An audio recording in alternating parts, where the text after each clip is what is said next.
Hello and welcome to Innovaticalls. I am Professor Nikki Eshtiaqi from RMIT University in Melbourne, Australia. It is fantastic to have you with us. If you haven't already, don't forget to subscribe and hit that notification bell so you never miss an episode where we explore the tools and ideas shaping the future of the learning, leadership, and innovation. In our recent episode, we have been unpacking emotional intelligence not just as a popular concept in psychology and leadership, but as a powerful set of skills that can help us navigate life more effectively.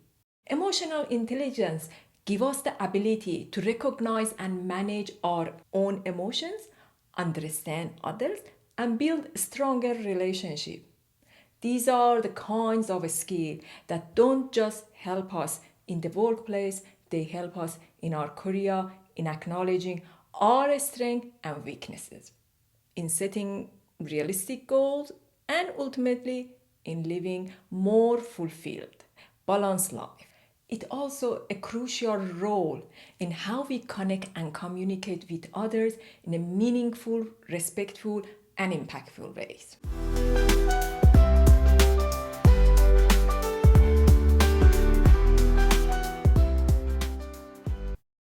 Today, we are going to explore a key pillar of the emotional intelligence that often misunderstood, assertiveness. Let's see what assertiveness means.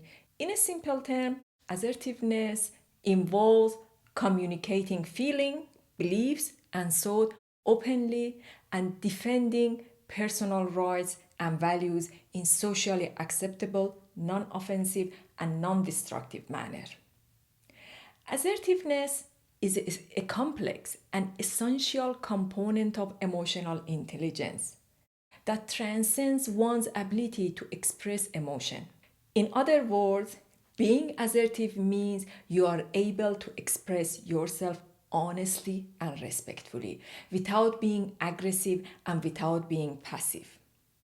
It means having the confidence to speak up for what matters to you while still maintaining empathy, respect, and collaboration with others. In this episode, I will try to cover topics such as what assertiveness is and what it isn't, why many of us struggle with being assertive, how assertiveness supports leadership, teamwork, and resilience, practical ways to build your assertiveness in daily life. In order to better understand what assertiveness looks like in the real world and why it is such a crucial emotional intelligence skill, let's listen to a story about Joy.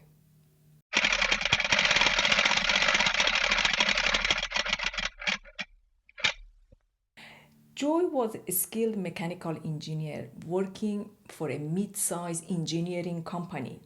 The company designed sustainable building and system for public infrastructure.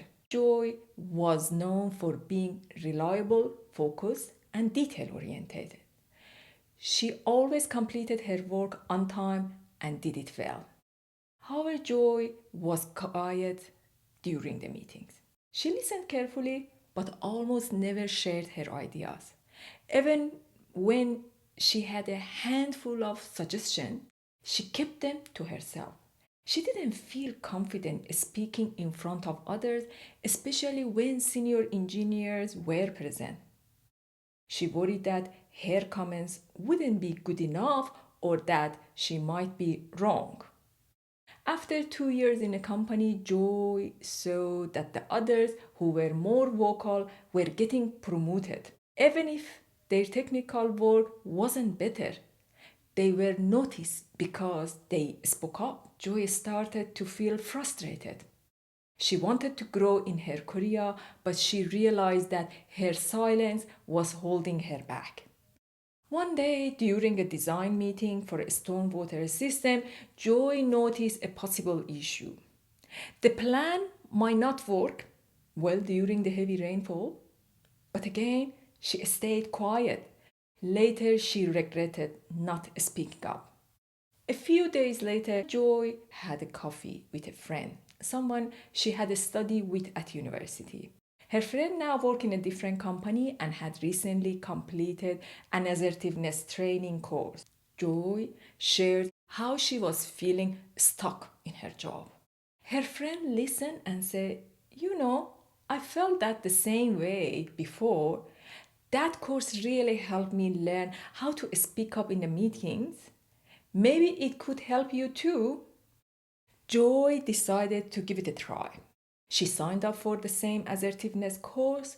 During the training, she learned how to express her idea clearly and respectfully. She practiced speaking up in a group situation, managing her nervousness, and responding calmly if someone disagreed. She didn't need to change who she was, she just needed to feel more confident using her voice.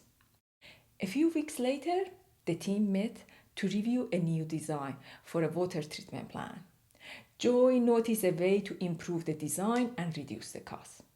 This time, she waited for a good moment and said, "I have been reviewing this layout and I think there is a more efficient option. It could shorten construction time and save money." Her team listened. Joy explained her idea with a clear reasoning. Some colleagues had questions, but she stayed calm and answered them. In the end, her suggestion was accepted and the design was improved because of her input. When Joy finally spoke up, she didn't just help herself, she helped the company.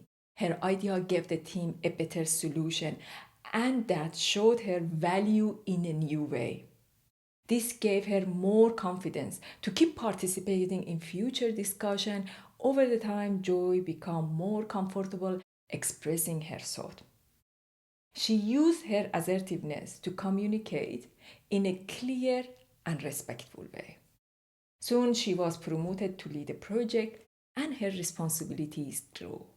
Most importantly, Joy felt more satisfied with her career. She felt proud of the impact she was making and more connected to her work. Assertiveness didn't just bring her recognition, it helped her find purpose, confidence, and greater enjoyment in her role. Now let's see what assertiveness is not and how people can misunderstand it. Assertiveness is often misunderstood, so let's clarify what it isn't. It is not about being loud, pushy, or aggressive. It's about being clear and honest while still respecting other people's feeling and perspective. It's the ability to stand up for yourself without being disrespectful or aggressive, and also being open to hearing others' viewpoint. Everyone has their own way of being assertive. Some people may express themselves in a direct way, while others might approach situation more cautiously. The most important thing is to communicate in a way that feels true to yourself and help others understand your point of view. To be assertive, there are three key components to keep in mind. Self-awareness. You need to be able to recognize your emotion before you express them. For example, if you are feeling frustrated, it is important to understand why you feel that way so you can express it clearly and calmly. Emotional control. Assertiveness involves managing your emotion so that you don't let frustration or anger take over. You should be able to express your feeling without escalating the situation. Standing up for your right. This means having the confidence to express your opinion, beliefs, and needs while also being respectful of the others. It's about disagreeing when necessary, but in a way that doesn't harm the relationship. When you practice assertiveness, it often leads to a win-win situation. Both people are more likely to leave the conversation feeling that their needs have been met.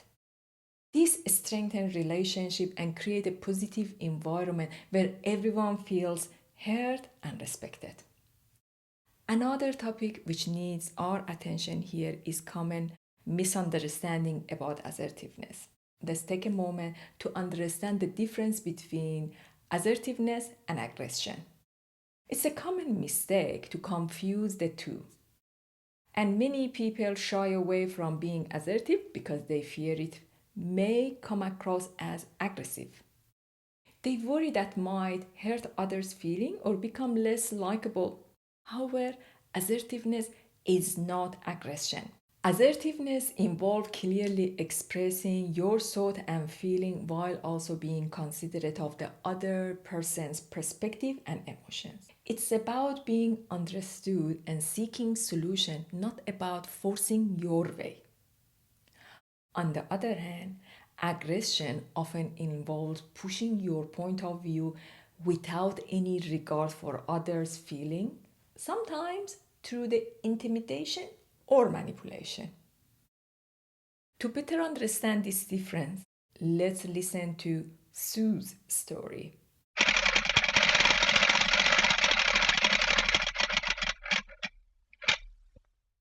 This example will help us see how assertiveness is different from aggression. Sue and Tina are both PhD students at university. They share an office space and are working on a different research project. Sue is writing her dissertation and needs a quiet environment to concentrate. Tina, on the other hand, often takes phone call with a collaborator during the day, sometimes speaking loudly or discussing her work with excitement. After several days of the feeling distracted and frustrated, Sue decides it's time to speak up. In the first scenario, let's imagine Sue takes an assertive response. Sue approaches Tina during the break.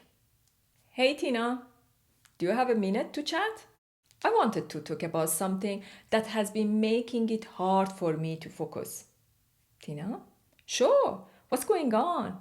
Sue, lately I have been struggling to concentrate while writing. Some of the calls you have during the day are a bit loud and it has been hard for me to stay focused.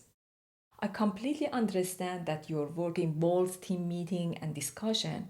I just wonder if there is a way we could work around this. Tina, oh, I didn't realize it was bothering you. I will try to keep it down. Sue said, thanks. And if you ever need to take a longer or more intense call, maybe you could use the meeting room or I can work in the library for a bit. Whatever works best. Tina, that sounds fair. I appreciate you bringing it up.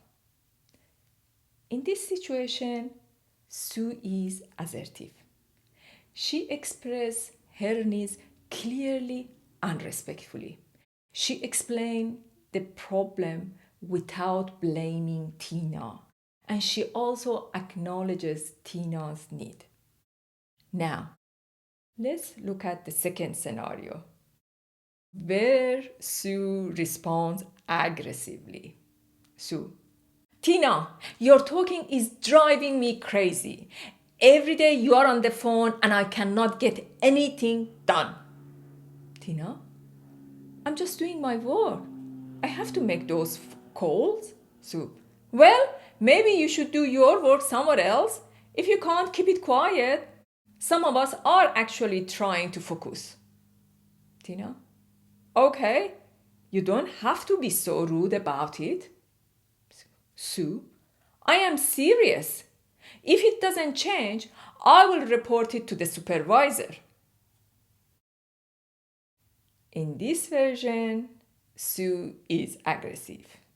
She attacks the Tina's behavior and speaks in a harsh, blaming way.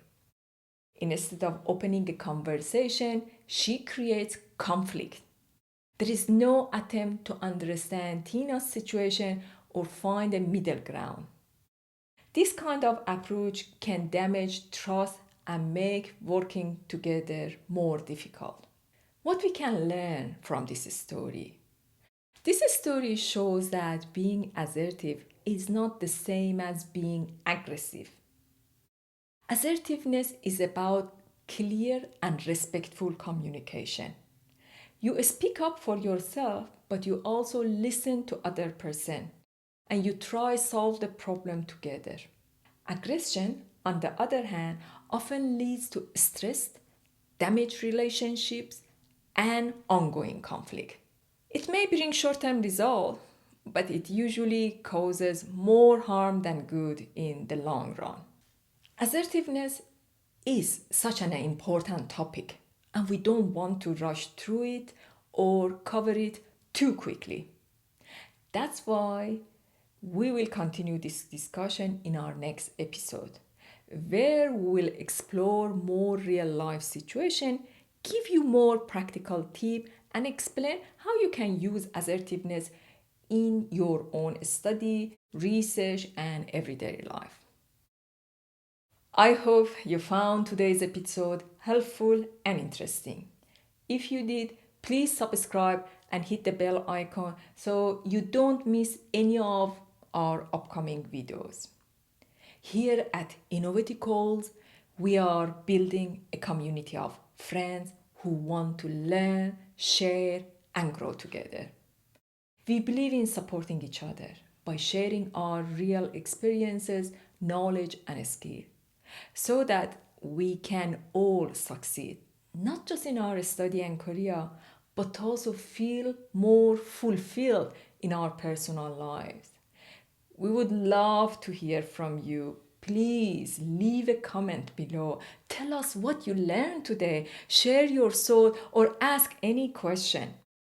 Thanks for watching, and I will see you in the next episode. Take care and goodbye.